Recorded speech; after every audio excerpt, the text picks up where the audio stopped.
Ya, Assalamualaikum warahmatullahi wabarakatuh. Pada kesempatan hari ini, saya akan menjelaskan terkait negara-negara teluk yang tergolong sebagai wilayah Timur Tengah. Ya, seperti yang telah dilihat di sini di layar bahwa ada 6 negara teluk di kawasan Timur Tengah. Nah, kalau dibilang wilayah Timur Tengah maksudnya di sini adalah yang memiliki potensi dalam dunia perdagangan. Ya. Jadi di benua dalam Timur Tengah ini ada di benua Afrika Barat, kemudian ada di wilayah Eropa juga, termasuk di benua Eropa sebagian, dan yang paling banyak adalah di benua Asia. Tentunya 3 benua ini yang diapit sehingga menjadi dalam bagian wilayah Timur Tengah. Nah, baik, ada beberapa question. Ada 3 question yang akan dijelaskan di sini. Yang pertama adalah apa saja negara-negara yang berada di wilayah Timur Tengah. Kemudian yang kedua, bagaimanakah kehidupan sosial ekonomi yang berada di kawasan tersebut. Kemudian serta yang nomor ketiga, mengapa ada yang dinamakan sebagai negara teluk. Nah, ketiga ini yang akan saya jelaskan satu persatu agar wawasan kalian dapat membuka cakrawala dunia dalam wilayah Timur Tengah.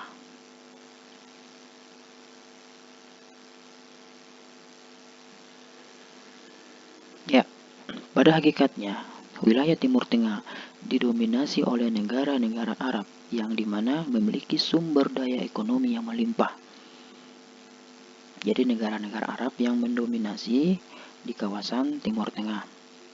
Kemudian, hal ini tentunya negara-negara tersebut yang berada di kawasan Timur Tengah berpotensi memiliki pendapatan per kapita yang cukup tinggi. Jadi, hampir semua, bahkan semua di kawasan Timur Tengah masyarakatnya telah memiliki pendapatan per kapita yang cukup signifikan. Ya, kita melihat bahwa pembangunan ekonomi karena banyaknya kegiatan-kegiatan ekonomi yang berada di dalam suatu wilayah itu sering terjadi, selalu melakukan kegiatan ekspor maupun impor.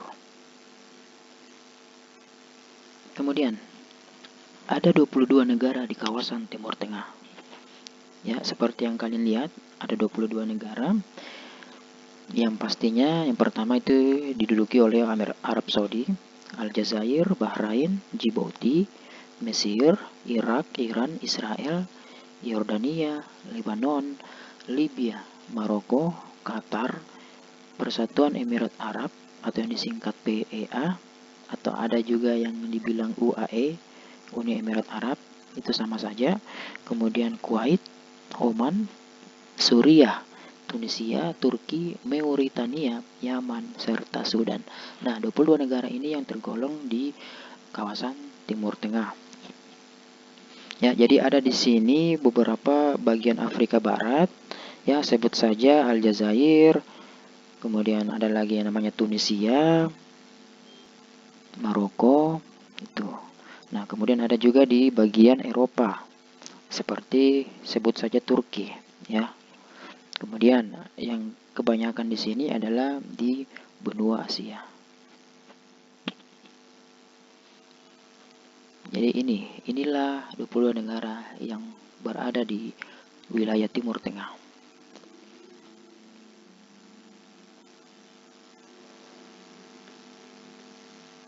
Ya, selanjutnya dalam kehidupan sosial ekonomi. Dalam sosial ekonomi di negara-negara Arab tentunya dulunya memiliki masa lalu yang kelam di sistem birokrasi atau pemerintahan. Ya, mengapa demikian? Kita tahu bahwa peristiwa yang dikatakan itulah yang disebut sebagai Arab Spring. Arab Spring merupakan suatu fenomena yang menggambarkan harapan perubahan masyarakat terhadap sosial ekonomi.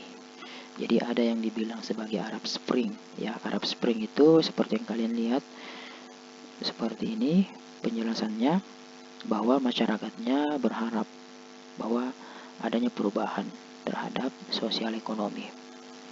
Mungkin itu karena faktor kejenuhan, mungkin karena faktor ketidakadilan. Jadi ini penjelasannya. Karena adanya ketidakadilan dalam sistem pemerintahan, sehingga menyebabkan banyaknya masyarakat sipil yang tidak sejahtera, tidak meratanya fasilitas yang diberikan, konflik antar suku terus terjadi, dan sebagainya. Nah, jadi banyak-banyak ketimpangan-ketimpangan yang dirasakan oleh masyarakat sipil ketika adanya ketidakadilan dari pemerintahan itu sendiri. Ya, itulah yang dinamakan sebagai Arab Spring. Nah, ini dia. Ada 4 negara yang memiliki musim semi Arab Spring. Ya, kita tahu tadi seperti yang sudah saya jelaskan tadi, Arab Spring itu seperti apa. Kemudian ada negara yang menerapkan, yang pernah melakukan dalam Arab Spring. Yang pertama adalah negara Tunisia. Negara Tunisia yang presidennya bernama Zain El Abidin Ben Ali, yang pernah menjabat sebagai kepala negara selama 23 tahun. Jadi negara Tunisia ya termasuk golongan negara yang pernah menduduki masa pemerintahannya itu cukup lama dalam menjabat.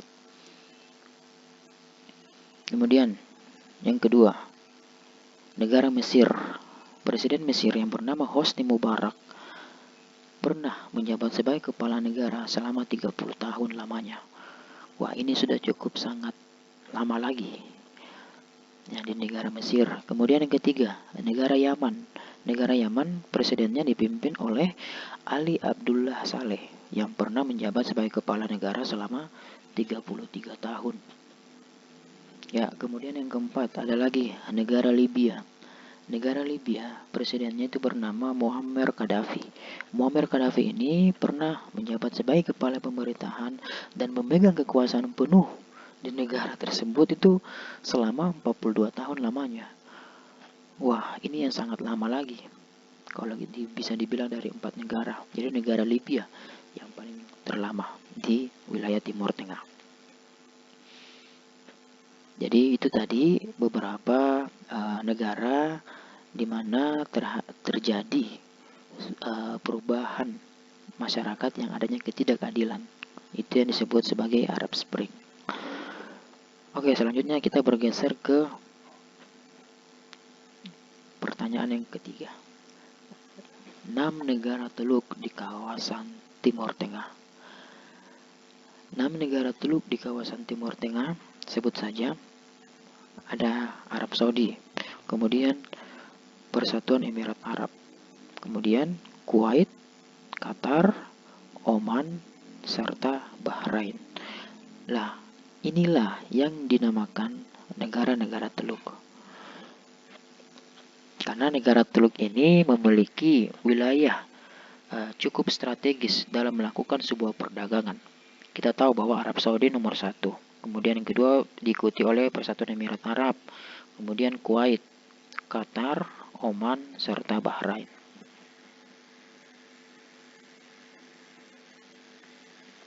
Adanya negara teluk dinamakan karena negara tersebut memiliki wilayah yang berbatasan dengan perairan yang sangat strategis dalam melakukan kegiatan perdagangan ekspor di laut dan memiliki sektor ekonomi yang melimpah, diantaranya seperti pertanian, perkebunan, perikanan, konstruksi, industri jasa, serta perdagangan. Jadi dalam negara teluk ini banyak kegiatan-kegiatan ekonomi ya yang dilakukan oleh pemerintahan ataupun swasta. Nah, hal ini tentunya bertujuan untuk bisa meningkatkan pendapatan nasionalnya. Ya, negara teluk memiliki sumber pendapatan negara yang sangat tinggi dikarenakan banyaknya kegiatan ekonomi yang dijalankan, khususnya dalam melakukan kegiatan ekspor. Ya, kenapa saya bilang kegiatan ekspor di sini? Kita tahu bahwa negara Teluk tadi, di 6 negara Teluk tadi itu memiliki sumber ekonomi yang melimpah. Salah satunya adalah sektor migas. Ya, kita tahu sektor migas ini merupakan sumber pendapatan negara di negara Teluk tersebut. Nah, artinya ketika ada negara lain yang ingin mengimporkan suatu barang dari ke negara Teluk, tentunya negara Teluk yang paling banyak melakukan kontribusi terhadap perekonomiannya ke negara-negara lain. Nah, ini sebut saja dikatakan sebagai kegiatan ekspor. Jadi sektor migas yang paling dominan sebagai sektor utama dalam perekonomian. Rata-rata pendapatan per kapita yang berada di negara tersebut bisa tergolong sejahtera bagi masyarakatnya, dalam arti pembangunan ekonomi yang cukup merata. Jadi tidak heranlah mengapa 6 negara Teluk itu negara maju, karena pendapatan per kapitanya juga tergolong tinggi, tingkat kesejahteraan masyarakatnya sudah cukup makmur karena adanya pembangunan ekonomi, kegiatan ekonomi khususnya di dalam melakukan kegiatan ekspor. Terima kasih penjelasan yang singkat ini, semoga bermanfaat bagi kalian semua. Apabila kalian ingin bertanya dan ingin mengkritik serta menanggapi, silakan chat di kolom komentar. Sekian. Wassalamualaikum warahmatullahi wabarakatuh.